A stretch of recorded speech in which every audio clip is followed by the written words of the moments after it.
안녕하세요. 저는 30대 중반의 여자이고 가정주부입니다. 대학교 3학년 때 이른 결혼을 했고 남편과는 금슬 좋게 잘 지내왔죠. 대학 졸업하기도 전에 결혼한다고 처음에 친정부모님은 반대를 좀 하셨는데 남편을 만나고서는 그런 반대를 거두셨죠. 결혼을 해도 좋은데 우리 혜경이 대학 졸업이나 하고 생각해보는 게 어떤가? 어머니 말씀도 맞고 귀한 따님 일찍 시집 보내는 거 섭섭하실 줄로 압니다.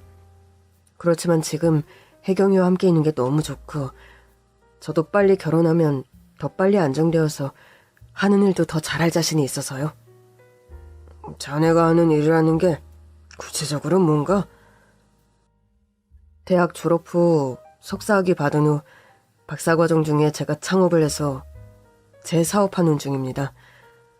의료기 개발 전문 회사인데 업계에서 꽤 인정도 받았고 이게 제 한 달 월급 통장입니다. 아니지, 이런 걸 왜 우리를 보여주나? 아무래도 혜경이가 빨리 시집 간다는데 현실적으로 혜경이 책임지는데 문제없는 능력이라는 거 보여드리면 아무래도 좀 안심하실 것 같아서요. 보니까 대기업 사장 월급 못지않게 받는구만. 경제력으로 사윗감을 다 평가할 순 없지만 우리 혜경이 굶길 일은 없는 사람이네. 젊은 사람이 사업을 시작해서 잘 되기 힘든데 능력 하나는 인정이네요. 어머님, 아버님, 경제력뿐 아니라 저 다른 부분으로도 혜경이 속상하게 하거나 실망시키지 않고 평생 행복하게 해주겠습니다. 결혼 부디 허락해주세요. 남편은 20대 후반, 저는 20대 초반의 나이에 그렇게 저와 남편은 부부가 되었습니다. 남편이 사업적으로 이른 성공을 하게 된 데에는 그의 총명한 머리와 남다른 노력이 한몫을 했죠. 우리 민석이가 어려서부터 얼마나 똑똑했나 모른다. 한글만 해도 따로 가르칠 필요가 없이 4살쯤인가? 그때 돼서 저절로 깨우쳤지. 중고등학교 다닐 때도 과외 한 번 없이 늘 전교 1등의 학교에서 IQ 검사 같은 거라면 늘 전교에서 가장 높은 점수를 받는 아이가 우리 민석이었고.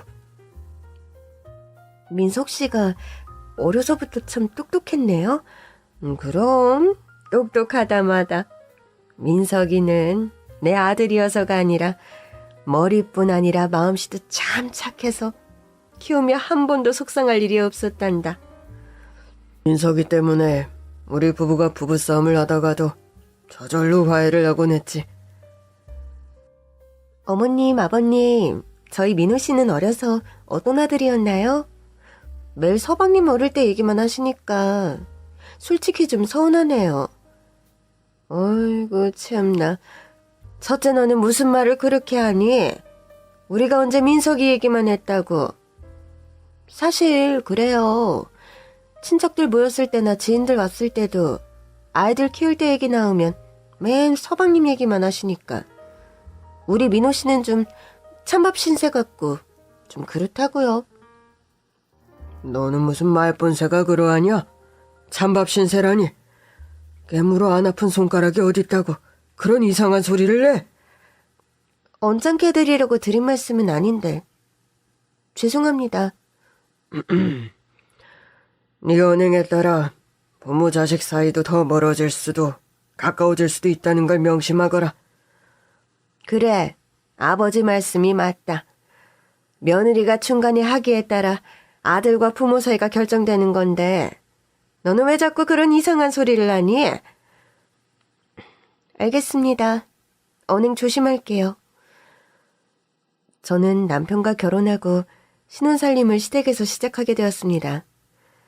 결혼하고부터 시집살이를 한 셈인데 마침 그때 시댁에는 형님 부부도 함께 살고 있었죠. 그런데 형님은 사사건건 남편과 저를 못마땅해 하고 질투하는 면이 많았습니다. 여보, 오늘도 어머님 아버님께 형님이 한 소리 들으셨어. 오늘은 또 무슨 일로? 당신 어렸을 때랑 학교 다닐 때 똑똑했다는 자랑을 하셨는데 형님께서 왜 아주버님 어릴 때 얘기는 안 하냐고 하셔서. 아, 참.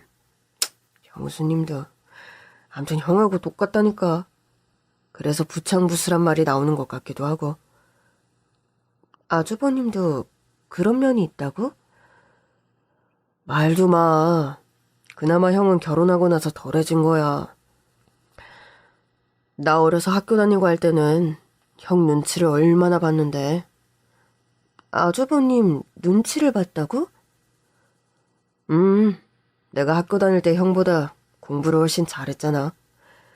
형은 공부를 못한 건 아니었는데 중간 정도 성적이었고 난 매일 1등을 하니까 엄마 아빠 칭찬, 선생님 칭찬이 나한테 몰려서 형이 좀 그런 부분을 힘들어했어. 그건 그럴 수 있었겠다. 한 집에 사는 동생이 나보다 너무 뛰어나면 매사 비교돼서 스트레스 받을 수 있어. 나 그런 거 때문에 성적표 받아와도 형 눈치 보면서 부모님께 못 보여준 적도 많아. 상장 받아와도 일부러 받아왔단 말 안 하고 서랍에 넣어두기도 하고. 당신도 참 어떻게 보면 말도 안 되는 걸로 스트레스 받고 살았네? 형이랑 나이 터울이 많이 나는 것도 아니고 또 공교롭게 같은 중고등학교를 다니다 보니 괜히 더 비교되고 같이 회자되는 일이 많아서 서로 스트레스가 많았지 뭐. 이런 이유로 매사 형님 부부는 저희 부부와 비교당한다는 자격지심과 열등감이 있는 것 같았습니다. 게다가 아주버님은 다른 회사를 다니는 것도 아니고 남편이 운영 중인 회사에 직원으로 근무하고 있었거든요. 어려서부터 민석이는 하나를 말하면 열을 알아듣고 민호채는 하나를 말하면 겨우 하나를 알아듣는 아이라 형제간의 차이가 나도 너무 나다 보니 민호가 어려서부터 좀 억울한 부분이 많을 게다. 어머님, 그러면 형님이나 아주버님 계실 때는 괜히 민석 씨 칭찬하고 어렸을 때부터 똑똑했다 그런 말씀 좀 하지 마셔요. 나도 머리로는 조심하자 생각하는데 나도 모르게 그런 말이 튀어나오니 문제지. 게다가 네 시아버지는 어려서부터 민석이 일이라면 자다가도 벌떡 일어나는 분이란다.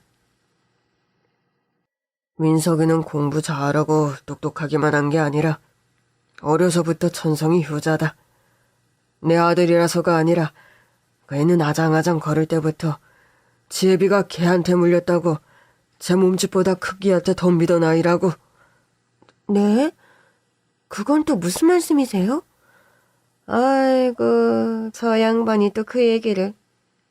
옛날에 우리가 마당 딸린 주택에 살 때 말이야. 개를 한 마리 기른다고 데려왔는데 그 개가 네 아버지 바짓가랑이를 물고 안 놓더란다. 그 개가 꽤 큰 어미개였는데 4살 배기 민석이가 그걸 보고 우리 아빠 살려달라 소리 지르며 걔한테 덤비던 얘기를 하시는 거야. 민석 씨가 겁도 없이 큰일 날 뻔했었네요.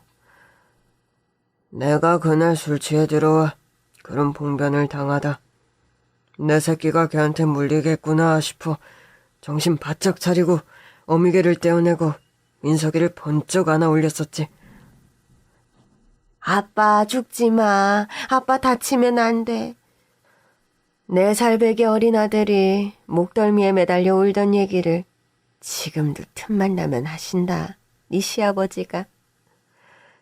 저희 남편이 요즘 성격이 정이 많고 효자인 편이라 시부모님의 편애가 남다른 것 같았습니다. 일요일 같은 주말의 스케줄만 봐도 아주버님은 혼자 낚시를 가거나 아니면 형님과 단출하게 부부 외출을 하는 데 반해 아버지, 주말인데 우리 오랜만에 부자가 같이 목욕탕 갈까요? 주말인데 니처럼 외출이나 다녀오려. 오늘은 혜경이랑도 다 상의했어요. 저는 아버지, 혜경이는 어머니 모시고 목욕탕 다녀오자고. 그럼 오랜만에 우리 아들 등 밀어주는 세신 받아볼까? 기대하세요, 아버지. 오늘은 세신에 더해서 안마 서비스도 있습니다. 아유, 당신은 염치도 없이 주말에 쉬는 애를 그렇게 부리려고 그러세요? 우리 아들이 밀어주는 등이 세상에서 제일 시원한 걸 어쩌라고? 암튼 아들내미 팔불출이라니까 못 말려. 어머니, 저도 어머님 등 시원하게 밀어드릴게요. 아이고 됐다. 우리는 돈 주고 밀자꾸나. 평일 내내 살림에 치여 힘든데 무슨 또 주말에 시어머니 등을 미니? 사람 참 그런 식으로 며느리한테 점수를 따는구만. 뭐라고요? 괜히 미안하니까 쉰소리 하시네요. 저와 남편이 살갑게 굴며 가끔씩이라도 그렇게 주말 일과를 같이 보내드리는 걸 무척 좋아하는 시부모님이셨습니다. 동서, 주말엔 그냥 부부끼리 시간을 보내지. 왜 꼭 그렇게 어머님 아버님 모시고 목욕을 간다, 나들이를 간다, 유난을 떨어? 네? 유난이요? 그렇잖아. 생각을 한번 해보라고. 동서 부부가 항상 어머님 아버님 모시고 주말 일과를 보내니까 우리 부부만 괜히 이기적이어 보이는 거 몰라? 형님 그러셨어요? 그런데 너무 그렇게 생각하실 필요는 없으세요. 저랑 그이는 의무적으로 모시고 다니는 건 아니고 제가 형제 없이 외롭게 자라 대가족에서 북적북적 사는 걸 좋아하는 편이라 어머님 아버님 모시고 다니는 게 재미나서 그러는 거니 그렇게 생각 안 하셔도 돼요. 누가 지금 동서 생각해서 이런 말 하는 거야? 아니 왜 사람 말귀를 그리 못 알아먹냐고. 시집살이 하는 것도 스트레스인데 주말에는 좀 각계 플레이하자. 그 말이잖아. 왜 맨날 저 혼자 착한 며느리인 척 효자인 척. 본인들만 점수 따려고 그 생난리냐 그 말 아냐. 그네, 너 대체 말을 왜 그런 식으로 하니? 아니 아버님께서 언제 어머님하고 등산 가신 거 아니었어요? 등산 가려다가 갑자기 비가 쏟아져서 중간에 돌아왔다. 가만히 문 앞에서 듣지 않니? 너는 왜 손이 사람이 되어서 말도 안 되는 일로 아랫동서를 욕하니? 그래 첫째야. 네가 욕할 일은 아닌 것 같다. 주말에 우리랑 어디 다니는 건 우리 역시 강요한 적 없고 둘째 애들 내킬 때 그러는 건데 네가 괜히 우리 눈치 보면서 그런 스트레스 안 받아도 된다. 너희 부부가 우리와 시간이 많이 못 보내는데 그걸 대신 동생 부부가 해주면 고맙다 할 일이지 잘못 없는 애들한테 쥐잡듯 잡돌이 할 일은 아니지 않니? 죄송합니다. 제가 생각이 짧았어요. 어머님 아버님 왜 항상 제 처만 그리 혼을 내고 타박하세요? 아니 민호 너까지 오늘 대체 왜 그러니? 가만히 방에서 들으니까 도저히 이건 아니다 싶어서 그래요. 아니다 싶다니. 그건 또 무슨 소리야? 어머니 아버지 사람마다 다 입장이 다르고 처한 상황이 다른 겁니다. 제 처 입장에선 동서에게 충분히 그런 소리 할 수 있죠. 본인은 주말에 자기 시간 가는 게 좋은데 동서는 매번 부부가 시부모님 모시고 놀러간다 어딜 간다. 한 집에 살며 당연히 비교되는 기분. 그게 이상한가요? 그래서 뭐 네 동생 부부가 잘못이라도 했다는 거냐? 그런 생각 갖는 너야말로 자격지심 아니냐? 아버지 말씀 한번 잘하셨습니다. 바로 그거예요 자격지심. 전 형이라고 해봤자 동생이 사장으로 있는 회사에서 직원으로 월급이나 받고 있고 부모님 용돈을 드려도 동생인 민석이가 훨씬 많이 드리는 형편입니다. 뭐나 형답게 더 잘하는 게 없는데 효도까지 매번 선점을 해버리니 저희는 어디 숨을 구석이 하나라도 있겠어요? 그럼 너희도 민석이 본받아서 더 잘할 생각, 노력할 생각을 해야지. 그걸 동생네를 욕할 일이야? 다 맞는 말씀입니다. 그런데요, 아시다시피 제가 못나서 그럽니다. 어려서부터 민석이는 매일 1등, 저는 그저 중간 되나마나 효도도 그랬죠. 민석이는 하늘이 내린 효자, 저는 지밖에 모르는 평범한 불효자. 너 말을 그런 본세로밖에는 못하니 동생 부부 보기 부끄럽지도 않아. 여보, 당신도 이제 좀 그만하세요. 큰애 입장에서는 저런 서운함 당연히 가질만 해요. 당신이 늘 대놓고 민석이 칭찬만 하시니. 아이, 뭐 잘하는 놈한테 잘한다 말도 못해. 아버지, 잘난 자식만 자식이고 못난 자식은 자식도 아닙니까? 민석이는 최소한 너처럼 아버지 면전에 따박따박 대꾸 같은 걸 한 적이 한 번도 없었다. 그 녀석한테는 호통 한번 안 치시잖아요. 저도 매사 일이 비교당하며 사는 거 질립니다. 저와 아내는 나가 살겠으니 민석이네 부부와 백년해로 하십시오. 그런 말을 남기고 시댁을 나가 분가해버린 형님네 부부였습니다. 중간에 저와 남편이 만류도 해보았지만 소용이 없었고 그 후로 형님네 부부와 좀 소원한 사이가 되어버린 것이 사실이었죠. 그렇게 저희 부부는 시댁에서 계속 함께 시부모님과 생활을 했고 형님네 부부는 분가해서 나가 산 지 4년이 조금 안 되던 어느 날 너희들에게 좀 안 좋은 소식을 전해야 할 것 같구나. 아버지, 갑자기 심각한 얼굴을 하시고 무슨 일 있으세요? 대체 살다 이런 황망한 일이 있나 모르겠다. 어머님, 대체 무슨 일인데 그러세요? 저번에 네 아버지와 내가 건강검진을 받지 않았니? 그러셨죠. 참, 결과 나올 때가 되었는데 혹시 뭐 안 좋은 소리라도 들으셨어요?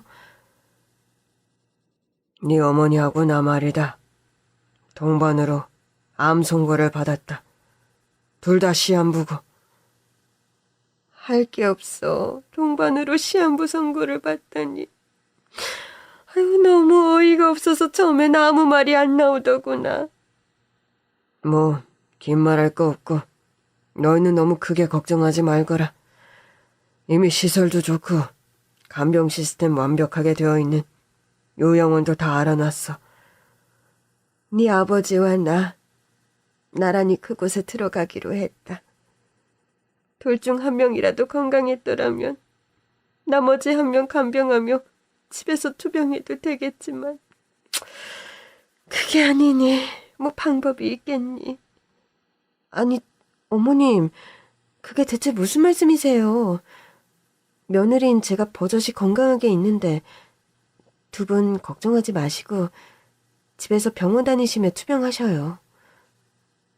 네가 우리 둘을 다 간병한다는 말이냐? 지금 집에 살림 도와주시는 아주머니도 계시고 제가 못할 게 뭐 있습니까, 아버님? 제가 해보다 정 힘들면 가끔 와서 도와주는 간병인이나 한 명 구하면 되죠. 여보, 그런데 정말 자기 할 수 있겠어? 그래, 아가. 말이 쉽지. 그거 간병이 보통 일이 아니다. 그리고 한 명도 아니고 나와 네 아버지 두 명을 안 될 말이다. 아버지와 나는 그냥 요양원에 갈 테니. 어머님, 제 뜻은 확고하니 그런 말씀 마세요. 제가 어디 아픈 것도 아니고 일이 있어 바쁜 것도 아닌데. 어머님, 아버님 간병은 제가 해드리고 싶어요. 제발 제가 하게 해주세요. 참, 내가 며느리 한 명은 참 잘 들였구나. 그래, 혜경아, 참 고맙다. 딸 같은 며느리가 우리 집에 들어왔구나. 저는 그렇게 시어머니와 시아버지 두 분의 암투병을 간호하게 되었습니다. 본격적으로 시부모님의 항암 치료가 시작되었고 중간에는 시아버지의 수술도 이뤄졌죠. 여보, 정말 고마워. 당신 우리 부모님 병간호해주는 거 보면서 정말 대단하다는 생각이 든다. 당신한테 부모님은 나한테도 부모님이니까. 그리고 결혼하고부터 쭉 함께 모시고 살아 그런가? 이제는 정말 친정 부모님과 진배 없는 분들이기도 하고. 우리 혜경이가 요즘 얼마나 고생이 많은가 모르겠다. 삼시세끼 암환자 식단 본인이 직접 차리고 항암 주사 맞을 때 꼬박꼬박 픽업해 내 목욕까지 나서서 시켜주니 미안하고 염치가 없어. 어머니, 그런 말씀 마세요. 제가 식단 준비는 다 하지만 뒷정리나 청소는 아주머니가 다 해주셔서 그래도 할 만한걸요? 아니다. 젊은 애가 주말도 없이 그저 매일 우리 노인네들 식단 걱정하며 매 끼니가 손수그리 정성스레 준비를 하니 항암 치료도 잘 버티고 수술도 덕분에 잘 버텼다. 애경아, 정말 네가 고생이 많구나. 요즘은 친딸도 너처럼 병간호는 못하는 세상인데. 여보, 우리가 말년에 며느리 복이 터졌네 그래. 그러게 말이에요. 나까지 암 선고를 받아 당신 케어를 어떻게 하나. 솔직히 걱정이 너무 많았는데 혜경이가 이렇게 살뜰하게 돌봐줄 거라고 어찌 알았겠어요. 어머니, 아버지, 저 아내감 고르는 년 인정하시죠? 인정하고 말고 그걸 말이라고 하니? 요즘 눈 씻고 찾아다녀봐도 애경이 같은 며느리감 절대 못 구한다. 저는 지극정성으로 3년 넘게 시부모님의 암투병 병간호를 했습니다. 저의 간호에도 불구 그러나 시부모님 컨디션은 암 선고를 받고 2년 반이 넘어가던 즈음 아주 나빠지기 시작했죠. 이제 아버님께서는 송구스러운 말씀이지만 주변 정리도 하고 마음의 준비를 하시는 게 좋을 것 같습니다. 저희 아버님 상태가 그렇게 안 좋은가요? 솔직히 지금까지 버티신 것만으로도 기적에 가깝다고 봐야죠. 며느님께서 원체 식단이니 간호를 철저하게 해주셔서 지금까지 오신 겁니다. 제가 예상했던 기간은 1년이 채 될까 말까 했는데 벌써 2년 반 가까이 생존하셨으니까요. 저희 아내가 그렇게 열심히 식단도 신경 쓰고 했는데 병마 앞에선 어쩔 수가 없나 봅니다. 힘드시겠지만 마음의 준비를 하시고 아버님 드시고 싶은 거 마음껏 드시게 하시고 평소 가보고 싶던 곳도 조금이라도 기력 남아있을 때 모시고 가라고 권해드리고 싶네요. 의사는 그런 청천벽력 같은 선고를 결국 내리더군요. 저희는 고심 끝에 이런 사실을 모두 아버님께 말씀드렸습니다. 아버님은 오랜 기간 투병해서인지 몰라도 본인의 상태를 의외로 담담하게 받아들이셨어요. 내가 지금까지 버틴 것만 해도 기적이라고 나도 생각한다. 처음 암 선고를 받았을 땐 1년 살기도 힘들다 했는데 벌써 3년 가까이 살고 있으니 운이 좋았지. 아니, 운이 좋았다기보다 혜경이 네가 애쓴 공이다. 아니에요, 아버님. 벌써 포기하는 마음 가지시면 안 돼요. 요즘은 암 선고받고 시험부라 얘기 들어도 10년 넘게 오래 사시는 분들이 얼마나 많은데요. 고맙구나, 둘째야. 넌 처음 시집 왔을 때부터 허물없이 나와 네 시어머니께 다가왔고 늘 심성이 착하고 효심이 깊었지. 너 같은 며느리를 삼게 된 게 내 말년의 복이다. 해서 말인데 시아버지께서는 유산 상속 절차를 마무리 지으시겠다면서 저와 남편을 불러 이야기를 하셨습니다. 내가 가진 재산의 70% 정도는 너와 네 아내에게 남겨주려 한다. 동인동 상가 매장과 성북동 아파트를 너희들 명의로 해주려고 해. 아버지, 그런데 그런 결정을 하시면 형님 내외가 많이 서운해하실 것 같은데요. 그래도 어쩔 수 없다. 자식된 도리를 잘하는 것도 너희들인데다.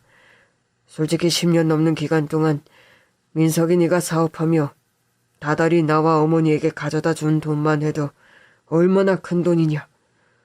성북동 아파트 살 때도 민석이 너한테 자금을 융통받아 마련한 것인데 그 정도 지분을 너희 부부에게 남기는 것은 이치에도 들리지 않다. 그래, 네 아버지 결정에 나도 동의했단다. 민석이가 사업이 잘 되며 우리도 도움을 많이 받아 지금의 재산을 일구게 된 데다가 민석이 너는 동생이라도 심성이 훨씬 형보다 착하고 아량이 넓어. 설령 후에라도 네 형이 못 살게 되었을 때 모른 척할 신부가 아니라는 것을 알아서 우리가 더 그런 결정을 하게 됐다.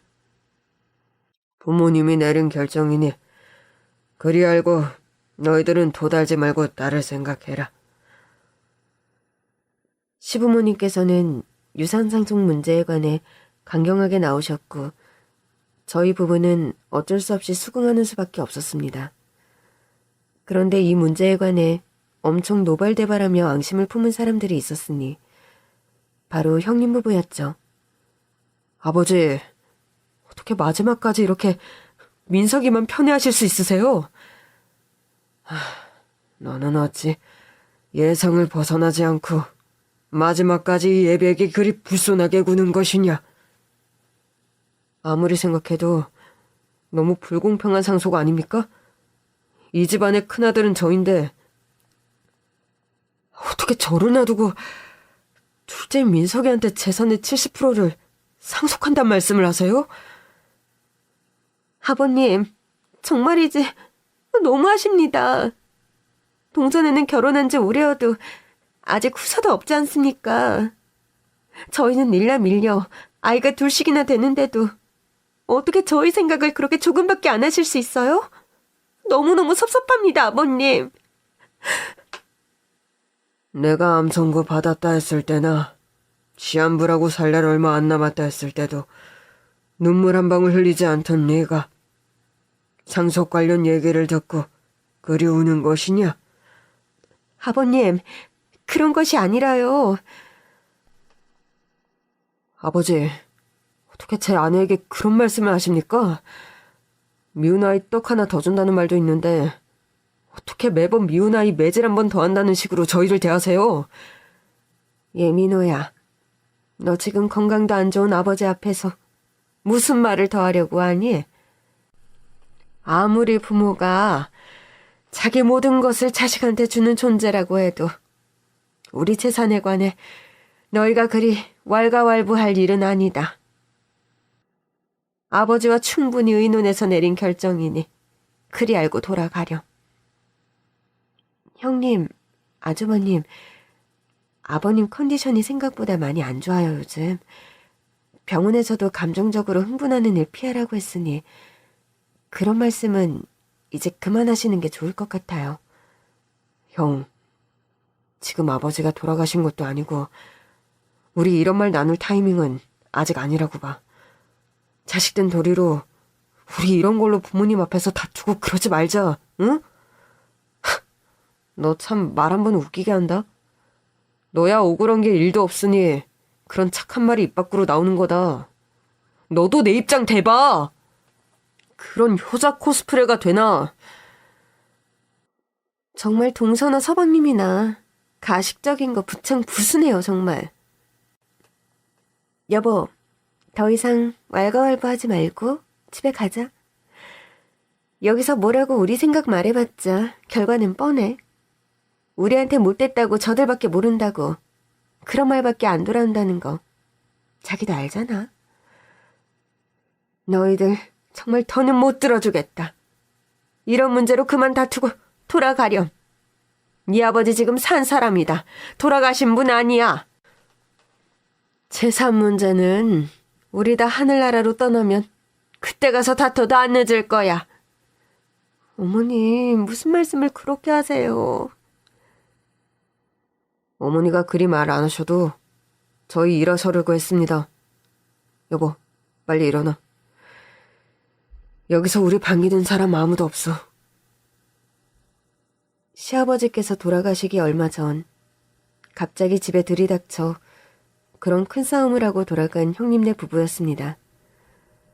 그 일을 두고 시아버지께서는 무척 속상해하셨고 얼마 지나지 않아 명을 달리하시고 말았죠. 여보, 우리 한나란 씨 암 선고받고 떠나는 것도 한나란 씨에 같이 떠나자 약속했는데 이게 뭡니까? 당신 혼자 홀랑 먼저 떠나버리면 나 혼자 어찌 살라고요? 아버지, 저하고 동해바다 일출 같이 보러 가기로 하셨는데 벌써 이렇게 떠나시면 어떻게 해요, 아버지? 아버님, 눈 좀 떠보세요. 아버님 좋아하시는 매생이 수제비 해드리기로 했는데 이렇게 벌써 떠나시면 안 돼요. 슬픔 속에 시아버지의 장례를 마쳤는데 황망하게도 시아버님 49제를 지내기도 전에 시어머님마저 하늘나라로 떠나시고 말았습니다. 며칠 전까지만 해도 상태가 나쁘지 않으셨는데 저희 어머님 왜 갑자기 이런 건가요? 아무래도 바깥분께서 명을 달리하신 일이 충격이 크셨던 것 같습니다. 안 그래도 심근경색을 같이 앓아서 심정적인 컨디션이 중요한 환자분이셨는데 최근의 충격과 상실감에 건강이 갑자기 악화되신 것 같네요. 엄마까지 갑자기 왜 그래요? 정신 차려 보세요. 네? 시아버지의 49제를 준비하다 갑자기 집에서 쓰러진 시어머님께서는 영영 자리에서 일어나지 못하셨습니다. 중환자실에 들어간 시어머니를 대신해 저와 남편, 형님네 부부만 정신없는 상황에서 49제를 치렀고 그로부터 얼마 지나지 않아 시어머님마저 시아버지 곁으로 떠나고 말았죠. 엄마, 말도 안 돼요. 그분 아무리 금슬이 좋으셨어도 그렇지. 떠나는 날까지 이렇게 비슷하게 맞아서 한꺼번에 돌아가시면 제가 어떻게 받아들이라고요. 텀을 얼마 두지 않고 부모님을 연이어 잃게 된 남편의 충격은 무척이나 큰 것이었습니다. 저 역시 두 분을 거의 동시에 여의고 보니 심정적으로 무척 힘든 게 사실이었죠. 어머니까지 돌아가신 마당에 우리 정리할 건 이참에 확실히 정리하는 게 좋겠다. 형, 그게 갑자기 무슨 말이야? 부모님 재산 상속 문제 말이다.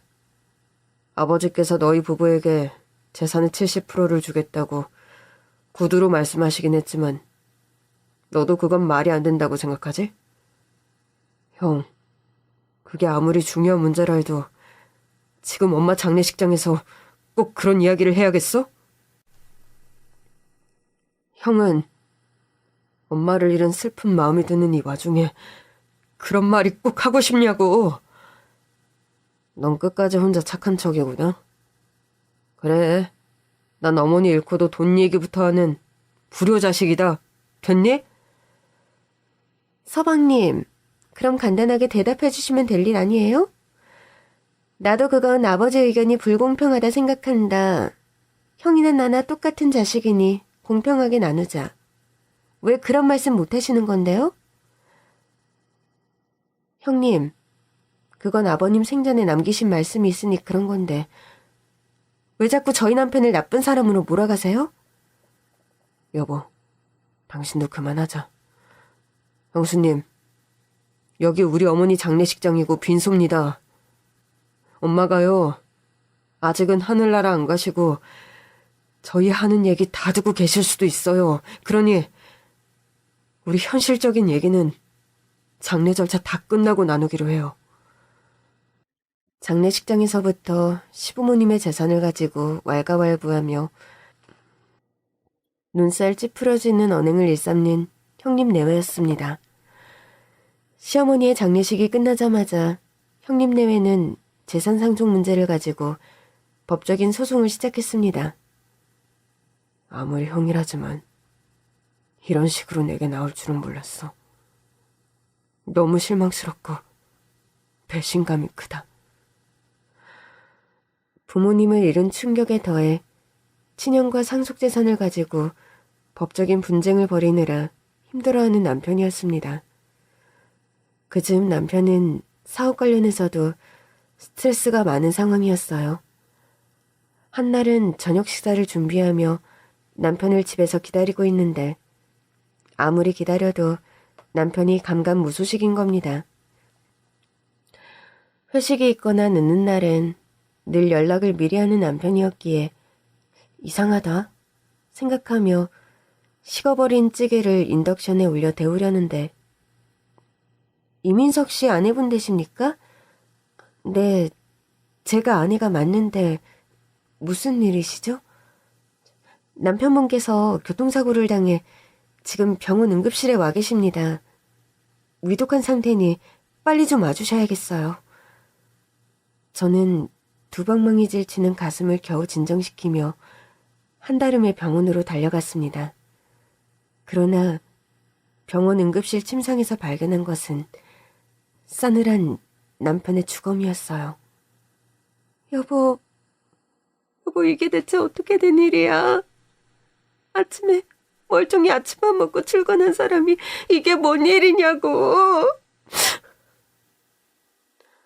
마주 오던 덤프트럭과 충돌 사고가 있었고 머리 부상이 너무 심해 과다출혈로 명을 달리하셨습니다. 병원 측에서 할 수 있는 모든 조치를 취했습니다만 죄송합니다. 여보, 이건 말도 안 되는 일이야. 당장 눈 좀 떠봐. 눈 좀 떠보란 말이야. 저의 간절한 외침에도 남편은 꼼짝 않고 아무런 대답이 없더군요. 어머님, 아버님 돌아가신 지 얼마나 됐다고 당신까지 내 곁을 떠나는 거야? 죽을 때까지 내 곁에서 나 행복하게 해주겠다고 한 사람이 이게 뭐냐고. 저희 남편은 그렇게 황망하게 제 곁을 떠나고 말았습니다. 반쯤 넋이 나간 상태로 남편 장례식을 겨우 치렀는데 저에게는 그보다 더 끔찍한 현실이 기다리고 있었습니다. 사모님, 회사 법인 명의가 이민우 상무님 명의로 바뀐 거 알고 계세요? 아니, 그게 무슨 말이에요? 갑자기 저번 주에 주주총회 열더니 사장님이 대표로 있던 저희 회사 상호도 바뀌고 대표 직함도 이민우 상무님으로 바뀌어서요. 남편 장례를 치르고 얼마 되지 않아 남편이 운영하던 회사가 아주버님 명의로 바뀌었다는 사실을 알게 되었습니다. 살아생전 남편의 회사에서 큰 공로를 인정받지 못하던 아주버님이었지만 형님이라는 이유와 그에 대한 예우로 회사의 중요한 여러 기밀들과 회사 지분을 공유했고 그런 이점을 이용해서 남편이 명을 달리하자마자 남편 명의의 회사를 본인 마음대로 쥐락펴락하는 아주버님이었던 겁니다.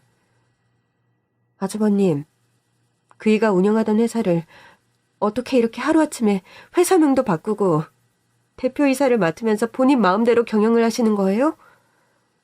아니 그럼 뭐 회사 일을 재수 씨에게 의논이라도 해야 한단 말씀이세요? 그 회사는 분명 제 남편 명의 회사고 남편이 살아생전 창업해서 다 키운 회사인데 저에게 이런 방구 상의 한마디라도 하시면서 처리를 하셨어야죠.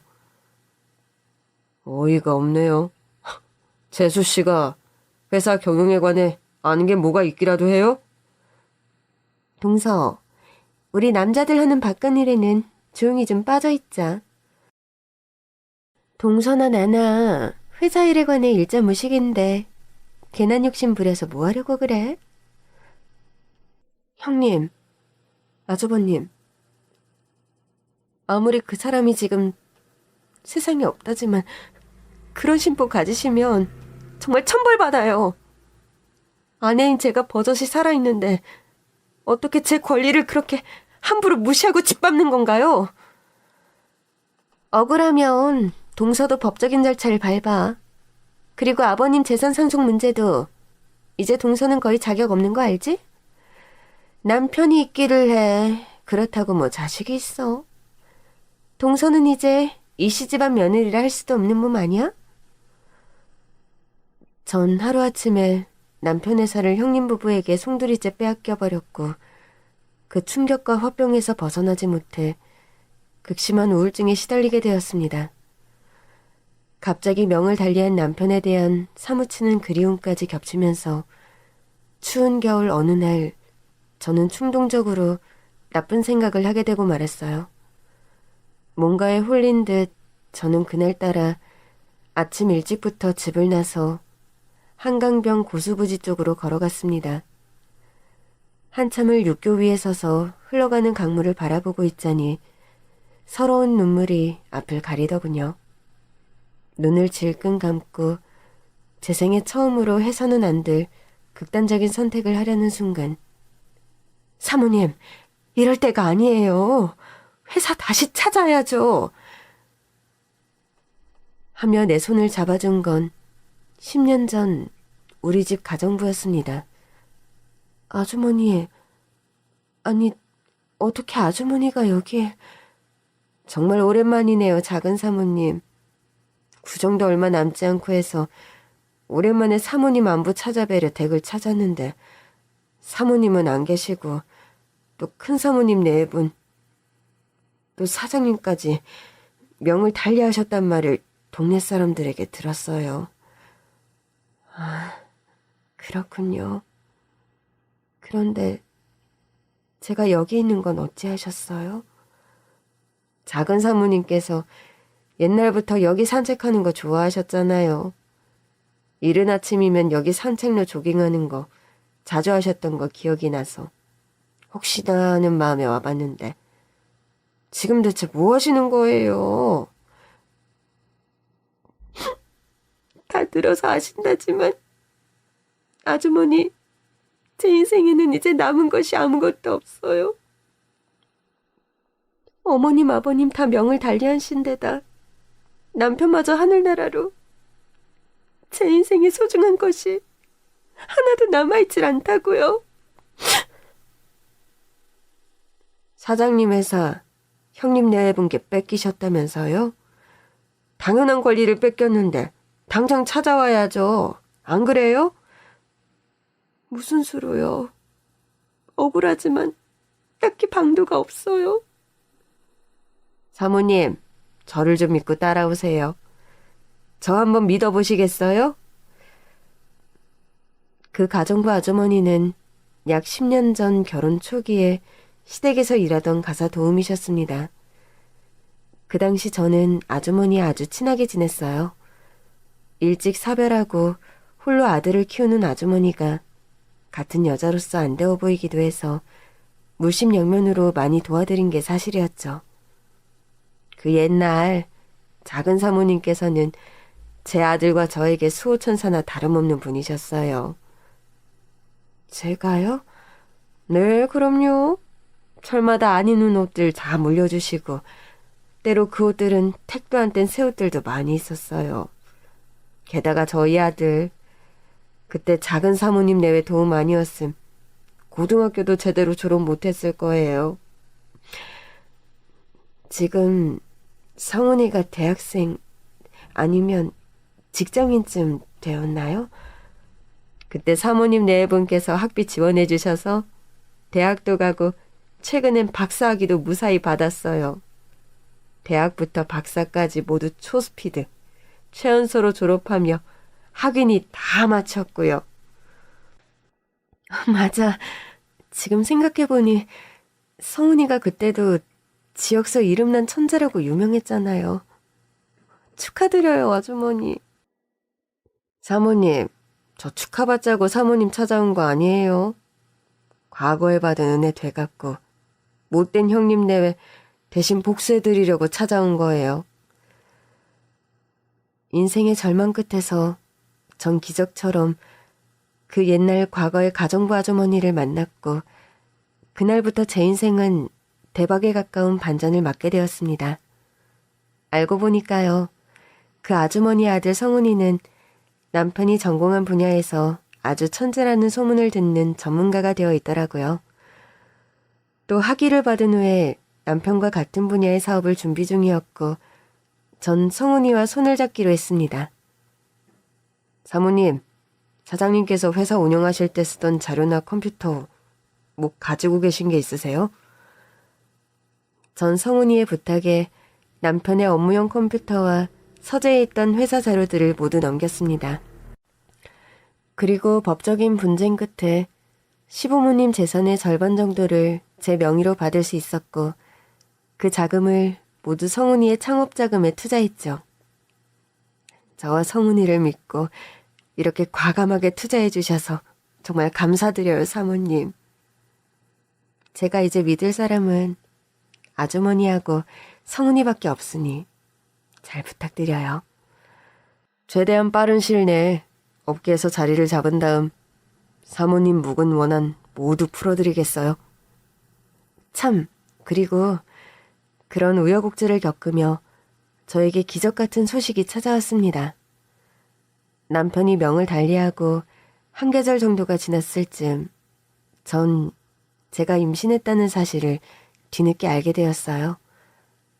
아비도 없이 어찌 아이를 낳아 너 혼자 기를 거니? 엄마는 벌써부터 눈물이 앞을 가리는구나. 엄마, 난 좀 생각이 다른걸요? 그이가 세상을 떠나버려서 너무 허전하고 슬프고 그 사람이 그리웠는데 그 사람 흔적이 그 사람 이세가 내 뱃속에 있다고 생각하니 저 갑자기 용기가 생기고 열심히 살아야겠다는 의욕이 생겼어요. 이제 더는 마냥 슬퍼할 수만은 없게 된 것 같더라고요. 저는 남편이 없는 상황이었지만 꿋꿋하게 출산 준비에 임했고 성훈이 역시 바로 스타트업 기업으로 출발해 성공적인 창업을 시작했습니다. 힘든 하루하루가 지나고 전 어느덧 아이 엄마가 되었고 저희 아이는 다행히 건강하게 태어나 무럭무럭 별탈 없이 잘 자라주었습니다. 저희 아이 이제는 어린이집을 졸업하고 유치원 입학을 앞둔 귀여운 남자아이로 잘 자랐죠. 그리고 남편의 원래 기술력과 저의 자금을 투자금으로 시작한 성훈이의 스타트업 기업은 현재 업계 1위의 대박 기업으로 거듭났습니다. 작은 사모님, 다음 달이면 저 드디어 사장님 운영하시던 기업 인수합병 절차에 들어갑니다. 그럼 제 남편 기업이 드디어 우리 품 안으로 돌아오는 거예요? 네, 그렇게 될 것 같아요. 어차피 사장님 형님께서는 경영 능력이 너무 떨어져서 거의 기업이 부도 직전까지 간 상태에서 제가 인수하는 거라 회사 지분이나 이런 것도 다 이미 포기한 상태고요. 감사해요. 그동안 정말 수고 많았어요, 성훈 씨. 이렇게라도 엄마와 제가 입은 은혜를 갚게 되어서 너무 다행이죠, 뭐. 남편 사후 몇 년 만에 저는 그렇게 빼앗긴 남편의 사업체를 도로 되찾게 되었습니다. 인수합병 절차가 이뤄지고 성훈이는 회사의 대표로 저는 기업의 명예회장으로 취임식을 가지게 되었죠.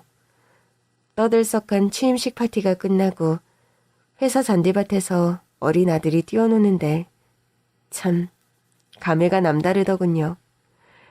그때였어요. 익숙한 목소리가 제 귓가에 들린 것은 동서, 회사 인수한 게 결국 뒤에서 동서가 다 조종한 거라면서? 아니 형님, 아주버님, 여길 어떻게... 저희 업계 사람들에게 다 소문 듣고 왔습니다. 재수씨, 과거 억하심정이 있더라도 가족끼리 원수지고 살 필요 있나요? 저희 좀 용서해 주세요. 우리 부부가 못할 짓 많이 했습니다. 동서, 미안해. 우리도 그렇게까지 할 생각은 아니었는데. 우리 벌 받아서 그런지 몰라도 아주 쫄딱 다 망해서 이제 우리 부부 가진 거 하나도 없는 거지 신세야. 불쌍하게 봐서라도 우리 좀 봐주라, 응? 그렇게 말하며 제게 싹싹 비는 형님네 부부였어요. 아니, 갑질하고 마음대로 직원 해고할 땐 언제고 사모님께 와서 이런 개수작이에요. 두 분들은 우리 회사의 접근 금지 명령 조치가 이미 진작에 떨어졌습니다. 새로 꾸려진 주주총회에서도 나온 말이고 직원들 사내 회의에서도 내려진 결정이에요. 다른 직원들이 경비원분들 우르르 나와 더 험한 꼴 당하기 전에 당장 나가세요. 그렇게 말하며 취임식 파티에 먹다 남은 음식들을 마구 던지며 형님 내외를 내쫓는 직원들과 경비원들이었습니다.